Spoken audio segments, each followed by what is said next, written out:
ఓం శాంతి. ఈరోజుటి మురళీ తారీఖు ఏప్రిల్ 13, 2024. ఈరోజుటి బాబా మురళి సారాంశం విందాము.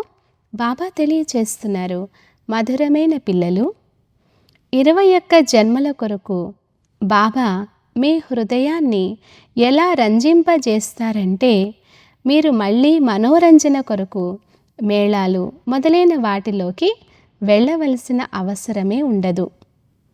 ప్రశ్న: ఏ పిల్లలైతే ఇప్పుడు బాబాకు సహాయకులుగా అవుతారో వారి కొరకు ఏ గ్యారంటీ ఉంది? జవాబు: శ్రీమతముపై రాజధానిని స్థాపించటంలో సహాయకులయ్యే పిల్లలను ఎప్పుడూ మృత్యువు కబళింపజాలదు అన్న గ్యారంటీ ఉంది. సత్యమైన రాజధానిలో ఎప్పుడూ అకాల మృత్యువు రాజాలదు. సహాయకులైన పిల్లలకు బాబా ద్వారా ఎటువంటి కానుక లభిస్తుందంటే, దాని ద్వారా 21 తరాల వరకు అమరులుగా అయిపోతారు. ధారణ కొరకు ముఖ్య సారము. మొదటి పాయింట్: డెడ్ సైలెన్స్లో ఉండే డ్రిల్లును చేసేందుకు ఇక్కడ ఈ కనులకు ఏవైతే కనిపిస్తున్నాయో వాటిని చూస్తూ కూడా చూడకూడదు. దేహసహితంగా బుద్ధి ద్వారా అన్నింటినీ త్యాగం చేసి మీ ఇల్లు మరియు రాజ్యము స్మృతిలో ఉండాలి. సెకండ్ పాయింట్: మీ నడవడిక రిజిస్టర్ను ఉంచాలి. చదువులో ఏ విధమైన పొరపాటును చేయకూడదు. ఈ పురుషోత్తమ సంగమయుగంలో పురుషోత్తములుగా అవ్వాలి మరియు తయారు చేయాలి. వరదానము: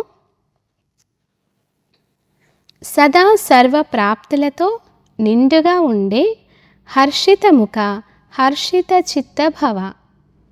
వివరణ: దేవి లేక దేవతామూర్తులను ఎప్పుడు తయారు చేసినా వారి ముఖాలను సదా హర్షితంగా చూపిస్తారు. ఈ సమయంలో హర్షిత ముఖంగా ఉండే మీ స్వరూపాన్ని స్మృతి చిహ్న చిత్రాలలో కూడా చూపిస్తారు. హర్షిత ముఖము అనగా సదా సర్వ ప్రాప్తులతో నిండుగా ఉండటం. ఎవరైతే నిండుగా ఉంటారో వారే హర్షితంగా ఉండగలరు.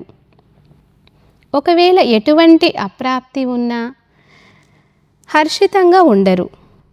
హర్షితంగా ఉండేందుకు ఎవరు ఎంతగా ప్రయత్నించినా కానీ బయటికి నవ్వుతుంటారు, కానీ అది హృదయపూర్వకంగా ఉండదు. మీరైతే హృదయపూర్వకంగా నవ్వుతూ ఉంటారు, ఎందుకంటే మీరు సర్వప్రాప్తులతో నిండుగా ఉండే హర్షిత చిత్తులు.